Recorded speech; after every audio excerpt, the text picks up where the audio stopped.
And we were saying, we had a memorial service here on Friday for Harold Sword, who was a founder, one of the founders of our unity here. If I don't know if who's familiar with him or not, and anyway, we have some pictures here of him and stuff. So, but of course, preparing the service and everything, you kind of get a lot of thoughts and reflect, and you think about life and death, and all the things in between, and what's really important. And one of the main readings that I like to do at memorial services, and a lot of people like it, is the poem "The Dash."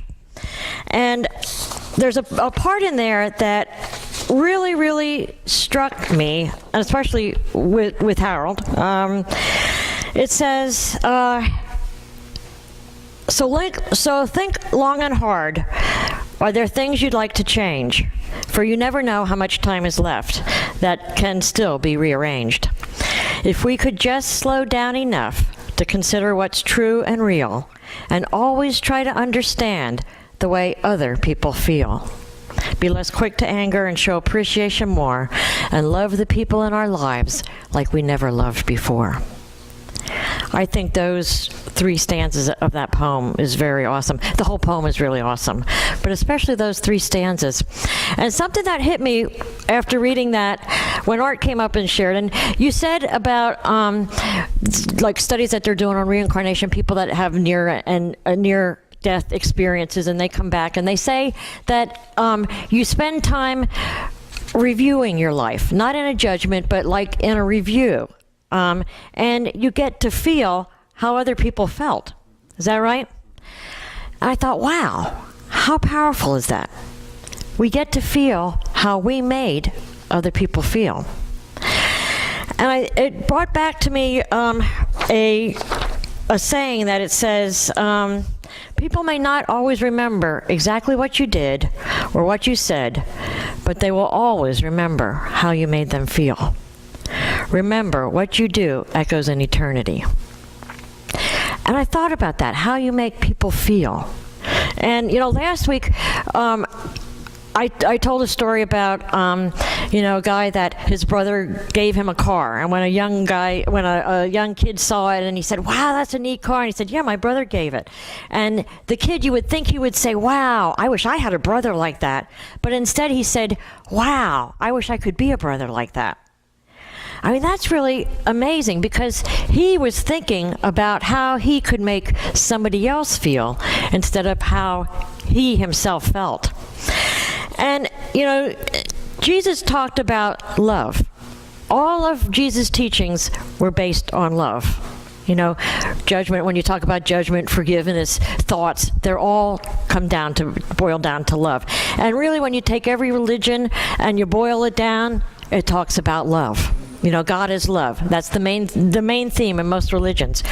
So in John 13, he says, a new commandment I give to you, that you love one another as I have loved you, that you also love one another.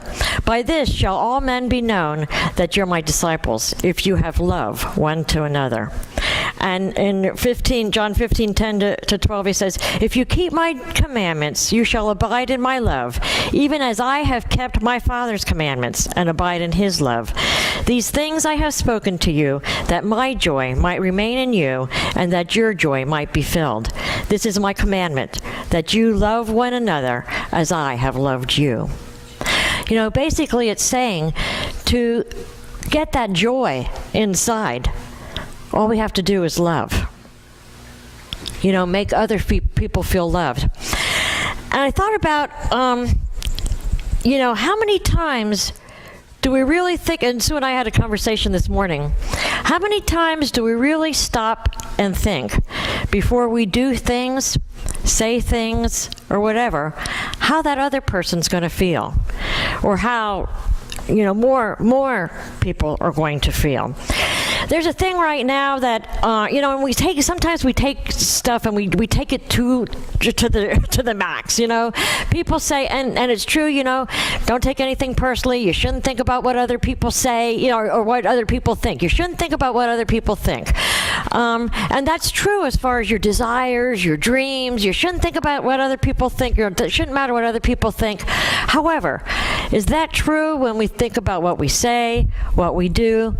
There's a fine line with that. We take that we shouldn't care about what other people think. We need to care. But you should care about how they feel. You should care about how they feel. Yeah. There is a difference. There's a big difference. Go ahead. They say that tongue has no bones, but it can sure break a heart. Yeah, and Harold said something about somebody that they could draw blood with their tongue. That's by the tongue. Or how do we make other people feel? And I really thought about that. Like thinking about a review of my life. And, some of the things I might have said or did that didn't make people feel too good. But then, on the other hand, how many things did we do and say that made people feel great? And in making people feel great, how'd that make us feel?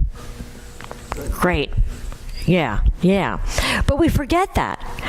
And, Course in Miracles talks about, there's either love, it's love or lack of love, basically. So somebody is either crying out for love or expressing love. And unfortunately, when they're crying out for love, it shows in the form of anger, hatred, judgment, all of those things. And it comes out looking like not very much love. So we respond usually with not very much love. So, we both end up not feeling too good instead of expressing love like we're supposed to be doing. When somebody comes to at us requesting love in the form of anger or those things, we're supposed to show love. I think about, all the things, and I like that the kids are here, Oksana, and I think about the kids and what we're teaching them sometimes by our actions. Not only our words, but our actions and our words. And how they're growing up. And I saw a big billboard, and it says, don't talk to strangers. And I thought, how much fear are we presenting to kids, and how are we making them feel as far as fearful. All different things in life. What kind of things are we saying as far as making people feel? There's a few things also. Is a lot of times we don't look past what's happening to look through to the person or something else. There's a poem, and I remember this was hanging in a nursing home when I worked in a nursing home, and it's really great, and it's called "What Do You See, Nurse?" And doing this kind of made me remind me of this poem also, because a lot of times we look at people now how we see them, especially like older people, and that's the way we see them instead of really seeing them as they are, as they were, whatever. But it says, "What do you see, nurse? What do you see, nurse? What do you see?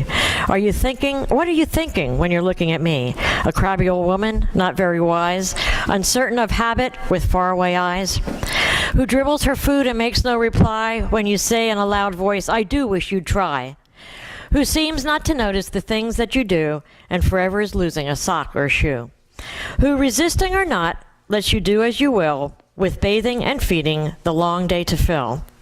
Is that what you're thinking? Is that what you see? Then open your eyes, nurse. You're looking at me. You're not looking at me.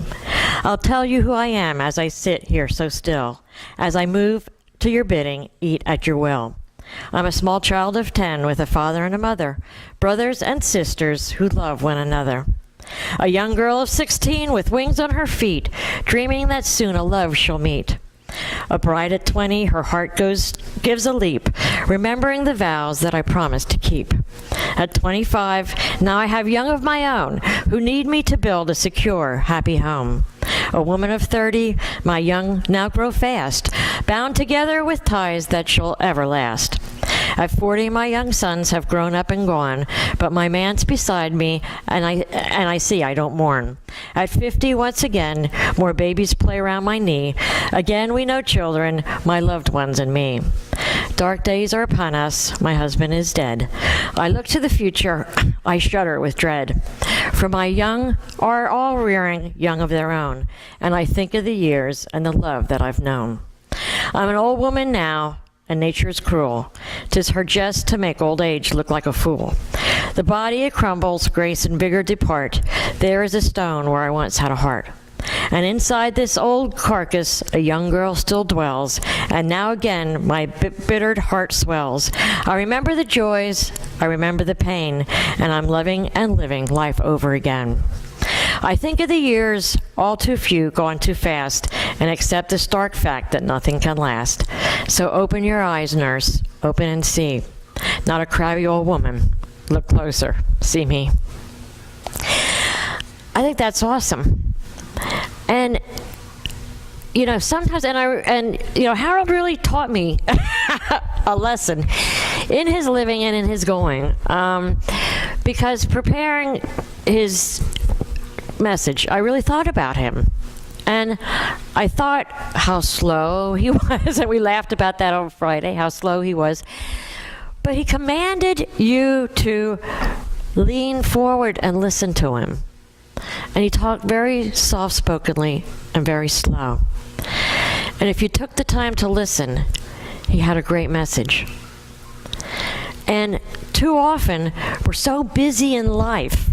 And, you know, it's not just the older people, even though the older people a lot of times are quiet, they're soft, you know, it's like, oh, you know, here we go again or whatever. But we don't take the time to truly give our time and love. And like I say, not just older people, but young people. And I know I said this last week. I remember, you know, as a mother of 3 kids and working full time and, you know, being on my own, I was constantly doing something as the kids were following me around, talking, you know, instead of sitting down. And now I know the worth of sitting down and actually communicating with somebody and showing them love. And we think about, you know, what we need to do to show somebody love or, you know, to really make an impact on this world. There's very few things that it takes to show love. It's a matter of stopping and looking at somebody and actually listening to them and making them feel like they're worth your time. This is a nurse's response that was written to that poem. What do we see, you ask? What do we see? Yes, we are thinking when we look at thee. We may seem to be hard when we hurry and fuss. And there's many of you and too few of us. We would like far more time to sit by you and talk, to bathe you and feed you and help you to walk, to hear of your lives and the things you have done, your childhood, your husband, your daughter, your son. But time is against us. There's too much to do. Patients too many and nurses too few. We grieve when we see you so sad and alone, with nobody near you, no friends of your own. We feel all your pain and know of your fear, that nobody cares now that your end is so near. But nurses are people with feelings as well, and when we're together, you'll often hear tell of the dearest old gran in the very end bed, and the lovely old dad and the things that he said. We speak with compassion and love and feel sad when we think of your lives and the joy that you've had. When the time has arrived for you to depart, you leave us behind with an ache in our heart. When you sleep the long sleep, no more worry and care. There are other old people and we must be there. So please understand if we hurry and fuss, there are many of you and too few of us. And, you know, that's good. And, you know, it's true a lot of times of nursing, you know, but it's true of our whole society sometimes. It's like we just don't take the time. We don't take the time to make somebody feel loved. And it takes so little time. One thing I did when my mother was in her final illness and she was lying in bed all puffy with medications and she'd had a surgery and she had this cage on her head and she, you know, her beautiful white hair, which she always went to the beauty parlor and had coif was, flat against her head. I hung a picture of her on the bulletin board in her room so that they could come and see Yeah. that this is what really looks like. Yeah. And so my mother would say, Yeah. We talk about older people and how it's easy to see them as an older person and not see them as a younger person. But let's talk about the people that we can't or don't take the time to see through also. The hurting people, the people that we judge, the people that, are the terrorists, the this, the that. Do we take time to see through there also? Because once we do, we'll see the heart, and in that heart, they have families. They have, it's the same thing. They think, a lot of times, like we said, 9/11, they thought they were doing what they were doing for God. But it's a matter of taking time, and I think probably in our society, maybe that's why we have the wars and the this and the that, is we don't take time to actually sit down and listen to people. We don't take time to express our love to each other. Not only, in our communities, but in the world. When we think about our actions, it's not just, our actions or whatever. When I was at the market, I was buying flowers, and I had a $20 bill out to buy the flowers. And then when I went to, I got my flowers and stuff like that, and I went to pay, and it's like, where'd my $20 bill go? And I'm looking around, and I couldn't find it and stuff, and I finally did. It must have dropped, but went right down into one of my bags. So, I laughed about it, and the guy at the that was selling the flowers he said, I'm glad that you found that $20 bill. He said, what happened to me the other day? He said, I had my grandson, and we stopped for gas. And he said it was one of those real windy days. And he always likes to run in and pay for the gas. So he said, I gave him the $20 bill, and he was running in, and he said the wind caused the $20 bill, and the $20 bill took off. And he said it landed at the feet at the car in front of us. And the guy went and put his foot on the $20 bill. So the little boy ran to get it, and he went down to get it, and the guy covered it totally with his foot. And he said, I yelled out to him, that's his. And he said, it isn't anymore. And he picked it up and put it in his pocket. And I thought, wow, that one act, what did that express? It's sad when you think about how one act, how one act can make somebody feel. That way or on a positive way. There's so many good things. I love this story. It's called A Cab Ride I'll never forget. 20 years ago, I drove a cab for a living. One time I arrived in the middle of the night for pickup at a building that was dark except for a single light in the ground floor window. Under these circumstances, many drivers would just honk once or twice, wait a minute, and then drive away. But I had seen too many impoverished people who depended on taxis for their only means of transportation. Unless a situation smelled of danger, I always went to the door. This passenger might be someone who needs my assistance, I reasoned to myself, so I walked to the door and knocked. Just a minute, answered a frail, elderly voice. I could hear something being dragged across the floor. After a long pause, the door opened. A small woman in her 80s stood before me. She was wearing a print dress and a pillbox hat with a veil pinned on it, like somebody out of the 1940s movie. By her side was a small nylon suitcase. The apartment looked as if no one lived there in it for years. All the furniture was covered with sheets. There were no clocks on the walls, no knickknacks or utensils on the counters. In the corner, there was a cardboard box filled with photos and glassware.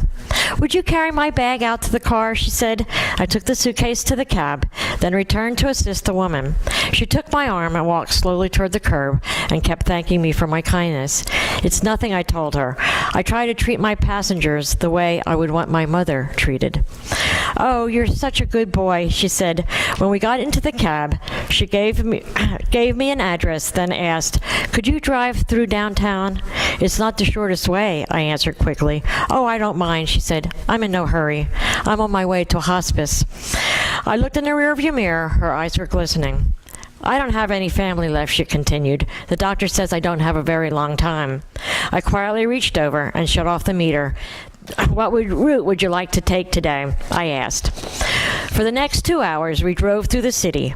She showed me the buildings where she had once worked as an elevator operator. We drove to the neighborhood where she and her husband had lived when they were newlyweds. She had me pull up to the front of a furniture warehouse that had once been a ballroom where she had gone dancing as a girl. Sometimes she'd asked me to slow in front of a particular building or corner and would sit still into the darkness, saying nothing. As the first hint of sun was creasing the horizon, she suddenly said, "I'm tired. Let's go now." We drove in silence to the address she had given. It was a low building, like a small convalescent home, with a driveway that passed under a portico. 2 orderlies came out to the cab as soon as we pulled up. They were solicitous and intent, watching her every move. They must have been expecting her. I opened the trunk and took out the small suitcase to the door. The woman was already seated in a wheelchair. "How much do I owe you?" she asked, reaching into her purse. "Nothing," I said. "You have to make a living," she answered. "There are other passengers." Almost without thinking, I bent and gave her a hug, and she held on to me tightly. You gave an old woman a little moment of joy," she said. "Thank you." I squeezed her hand, then walked into the dim light. Behind me, a door shut. It was the sound of the closing of a life. I didn't pick up any more passengers that shift. I drove aimlessly, lost in thought, for the rest of the day. I could hardly talk. What if that woman had gotten an angry driver, or one who was impatient to the end of their shift? What if I had refused to take the run, or had honked only once and then driven away? On a quick review, I don't think that I have done anything more important in my life. We're conditioned to think that our lives revolve around some great moments. But great moments often catch us unaware, beautifully wrapped in what others may consider a small one. Small packages come out of love, and we can express that on a daily basis. But the thing is to stop and take time and think, how is what I'm saying, what I'm doing, going to make that other person feel? Because it is true. People are going to forget what you said, what you did, but they won't forget how you made them feel. And that's what's important. And that's why Jesus taught all about love. That's why all the religions talk all about love. It's about how we express that love, how we make other people feel. I have one more story to share here, and it's called The Scorpion. There was a Hindu who saw a scorpion floundering around in the water. He decided to save it by stretching out his finger, but the scorpion stung him. The man still tried to get the scorpion out of the water, but the scorpion stung him again. A man nearby told him to stop saving the scorpion, stop saving the scorpion that kept stinging him. But the Hindu said, It is the nature of the scorpion to sting. It is my nature to love. Why should I give up my nature to love just because it is the nature of the scorpion to sting? Don't give up loving. Don't give up your goodness, even if people around you sting. That's the Course in Miracles right there. It's the Course in Miracles talking about love right there. You might get stung, but it's worth expressing the love. Because that is, it's a plant that's going to grow and grow and grow and grow and grow.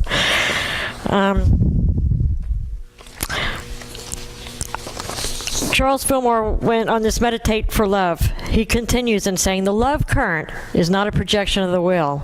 It is a setting free of a natural, equalizing, harmonizing force that in most persons has been dammed up by human limitations.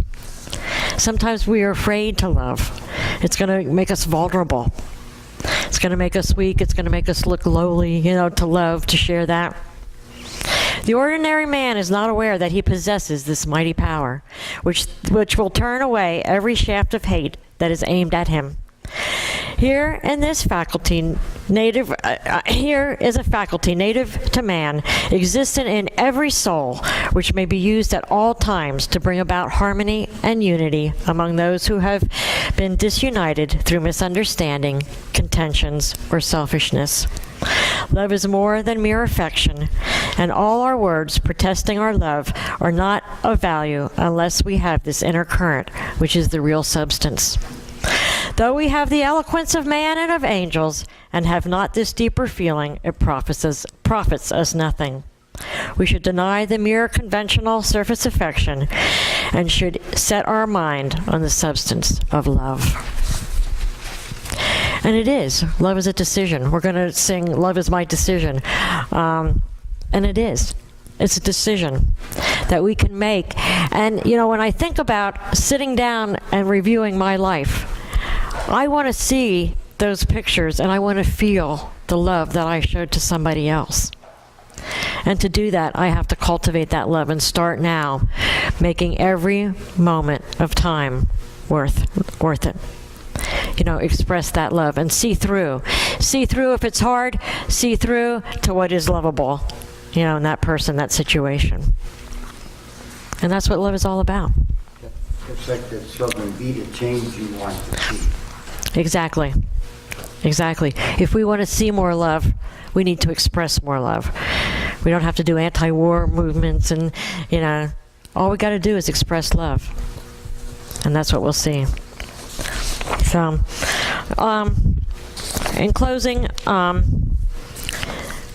you know, you know, we had the memorial to Harold, but I'll tell you what, you know, he did teach us a lot of things. You know, he taught us a lot of things, and like I said on Friday, I think everyone that says the name Harold has a smile on their face for some reason. But even makes Margie laugh. But take time.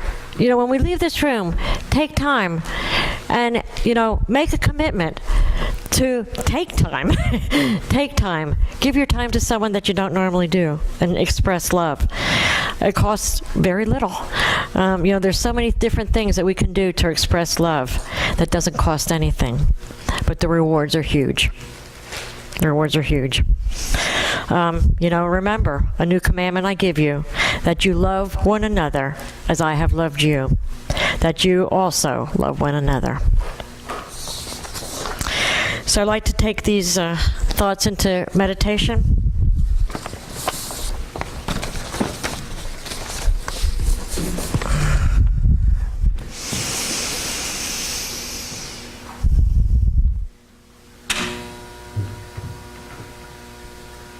As you get comfortable in your seat, just feel the seat supporting your body, the floor supporting your feet.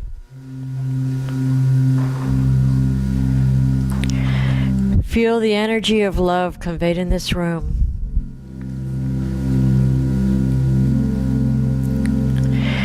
Go deep, deep within your heart to the love that was planted there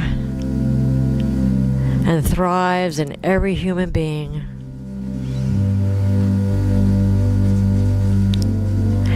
As you center on this spot of love, feel it expand.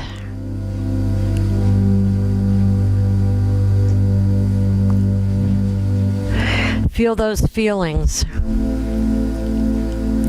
Those feelings of love encompass all of the great emotions: joy, compassion, empathy, forgiveness, kindness.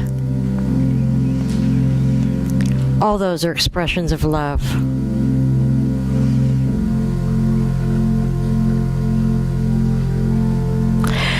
As you feel this love well in your heart,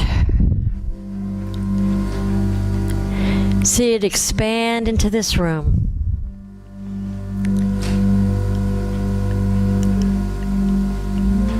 Meeting everyone else's love energy, getting stronger, getting more powerful.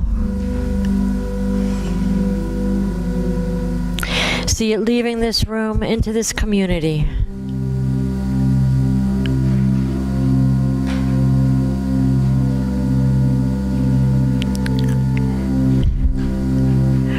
See it float over Reading like a cloud of love.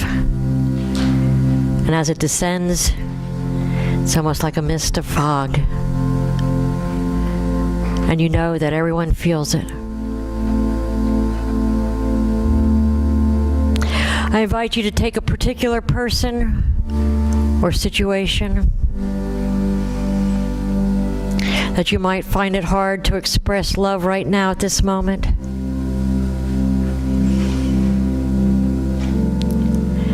And I want you to invite that person or that situation into this circle of love. Look through the appearances to that part of the Christ nature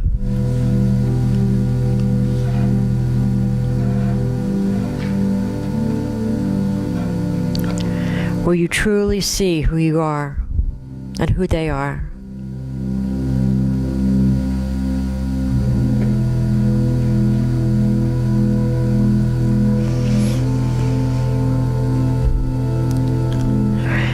Feel love as an embrace, as a joy. Know that as we have cultivated this power and this energy of love in our hearts right now, we'll take this out of this room today and express it to everyone we see.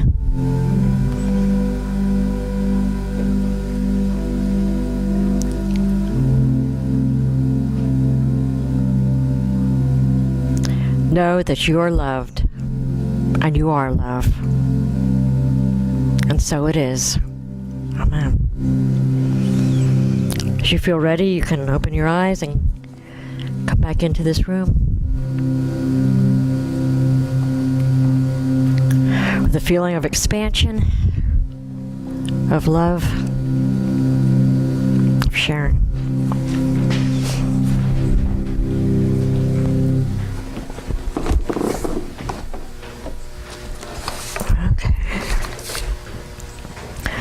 And our music is the blue books, the yellow page 7A, Love is My Decision.